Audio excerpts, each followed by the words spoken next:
The finals are all tied up at 1-1 after the Warriors' big win last night. One of the crucial moments of the game happened early in the fourth when Klay Thompson fell awkwardly after shooting a jumper. He had to leave the game with tightness to his hammy and did not return. The other big moment happened in the closing seconds. The Raptors choosing not to foul, leaving Andre Iguodala wide open for that game-clinching three.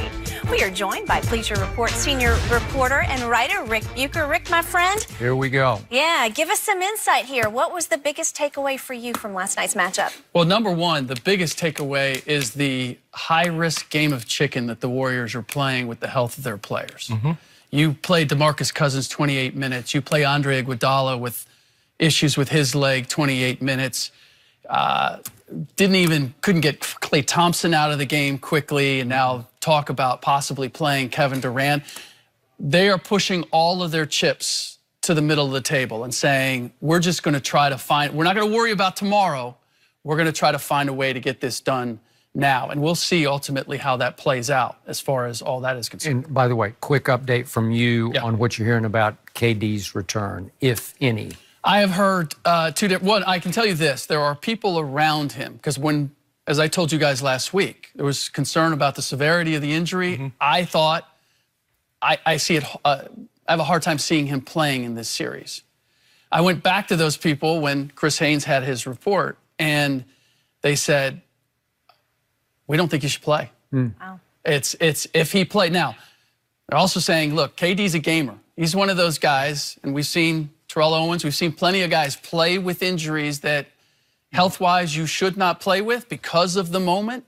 No doubt KD's being swept up in that, but the idea that he should be playing, if indeed he does, is a very big gamble with him on the precipice of entering free agency. And knowing Klay Thompson the way you've known him for a long time, how much shot do you give him of being 80% ready to play in Game 3? He'll find a way. They'd have to strap him down on the training table for him not to play. Can you magically heal a hamstring if it's truly pulled? Yeah, the question is because he continued to play afterward. He did, which is a good sign, right? He did sort of drag it around for about a couple of minutes, maybe? Now, had the ice on it, was hobbling afterward, how much of that was just a tightness fatigue thing, and how much was it that he tore something?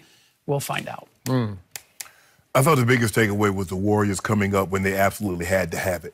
You look at Draymond. Draymond was magnificent. Klay Thompson, I felt Klay was really the biggest reason, because when the game could have gotten out of hand in the first quarter, it was him that kept them attached. Because Steph did not play particularly well. There was a stretch. So you basically look at about 10 minutes of that ball game, from about 4 minutes in the second quarter till about 6 minutes in the third quarter, Steph Curry was Steph Curry. But he didn't score in the second. He only scored 7 points in the second half. He had 16 at the half, and he got those in like in a 4-minute chunk. Yeah. So he didn't play like the Steph we know he can play. Boogie was unbelievable. 11, 10, and 6, because he gives them the dimension that Bogut and Kevon Looney can only dream of. Not only can he score buckets without you throwing him lobs, he can go get buckets. He can put the ball on the floor, drop step, and he's at the basket. Those other two guys can't do that. And plus, he can pass better out of the post than those other big guys. Now, the big guys set better screens. They're better rim protectors than he is. But Steve Kerr's like, rim protectors is one thing, but I need guys that's going to help me put the ball in the bucket. And, man, Iggy. When we look at it, we say, well, Iggy had 5 points before he made that last jumper. Let that sink in. Iggy played 28 minutes. He had 5 points. And the only thing that matters is the last thing that happened. He made that shot. The big mistake was by the Raptors. They should have just... in that instance. Absolutely. Just foul. And the Warriors, Andre Iguodala taking that shot is a mistake. You open the door for the possibility. Because if he misses it, now the Raptors are getting it with enough time to come back down, tie it up, send it to overtime. All the options are available. Agreed. The smartest play would have been for Andre to hold it, for them to hold it, and as Nick Nurse referenced, throw it up there with a couple seconds left. If it doesn't go in, by the time it comes down, as long as you just hit the rim, you're good. Yeah. It's over. Okay? Which is why he told his guys, foul anyone except Steph. Yeah. And why Danny Green just watched Draymond dribbling the ball up high, I don't know. He That's just your guy. made a shot. I love Danny Green. You remember he cherry-picked in Game 6? That's why he's no longer a Spur. Yes. He cherry-picked on LeBron. He was supposed to box him out, and LeBron got a second try at a 3. It wasn't the last one, but it was another one that he made. And Pop looks back and says, if LeBron hadn't made that 3, then we're not even having any conversation because it wouldn't have come down to the last shot, right? So Danny Green had made a huge 3, and I think his head was still up in the clouds somewhere, and he wasn't really thinking about, I should go foul him because that's what Coach told us we should go foul Draymond. Right. 71% foul shooter. Would he make both of them? Maybe, maybe not. I'm going to find out. I'm going to find out. I would too. My other takeaway is the Warriors can't stop the Raptors. They cannot shut them down. We saw them shut down the Portland Trail Blazers. We saw them suffocate them.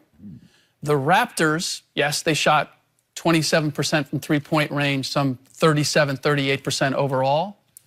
They had open shots. The mistake that they made was ultimately they were missing shots, and they allowed that to affect how they got back on defense. And now the Warriors are getting in transition. The Raptors have a decisive advantage athletically in this series.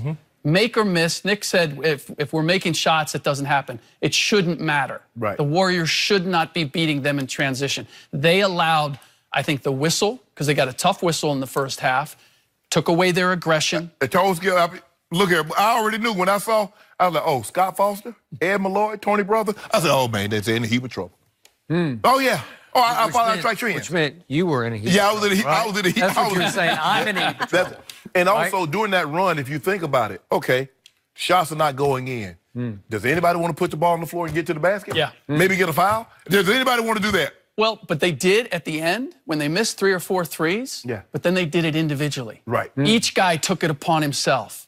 Drive and kick, drive and kick. Eventually, something's going to open up, but they all tried to do it on their own. And this is where the Warriors' experience and the double teaming of Steph. Like, this is what makes Steph unique as a superstar, is that you can take him out of a game. Yeah, he's 6'2". Physically, you can limit what he does, and he has to trust his teammates. Right. And he's willing to do that. And he is. That's where the whole idea that he doesn't want KD there, it's not the way he's built. Right. Now, for my biggest takeaway.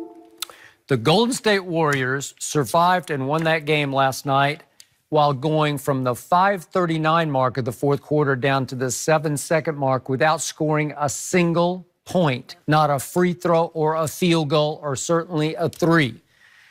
I'm going to ask the question here. Should Toronto's number 2 get a pass for that run right there? Because everybody's giving him a pass except me, and for the last 8 minutes of the game, he was pretty awful. Yeah, they went on a 10-0 run. Okay, they were 10-3 down through the end of the game. But number 2 is the guy. He's the takeover guy, or so I'm told. He's the guy who has elevated Toronto into a finals, a credible finals member, where they now belong in the finals. Yeah. Okay, so if it's your team and your new town and your building now, you have to take that over. You can't go for the last 8 minutes and miss all 3 of your threes. You can't go for the last minute and a half and miss both of your 2s. You can't get lucky on the 2 plays that you got fouled on and make 3 points and 3 points on what I thought were highly questionable foul calls. And that's all you got are those 6 points. And you did make your free throws. I give you credit for that. And then finally, the play of the game for me is last possession. They trap Steph. He dribbles out of it, but he's losing his balance. And he just lollipops up an off-balance pass toward Sean Livingston, that number 2. If he's that defensive claw that you tell me he is, he has to just intercept it and go dunk it. If he had his explosion in his legs like I normally... But I'm told he's hurt. Rick, go ahead and talk to you. Rick, go ahead and talk to you. He's not playing with the same movement or agility. Nope, I agree with that 100%. That said... I disagree with that 1,000, 1,000,000%. I know him. We kind of knew you were going to disagree. And by the way, I got to say this again. My quarterback, Dak Prescott, he's got 2 bad knees, so next year... No, I give him excuses. He'll never be right next year. and I got to fall back. But he has a Zeke Elliott who led the league in rushing, and he has a defense. Kawhi doesn't have that luxury. But I'm not giving him. I'm not giving Kawhi a pass.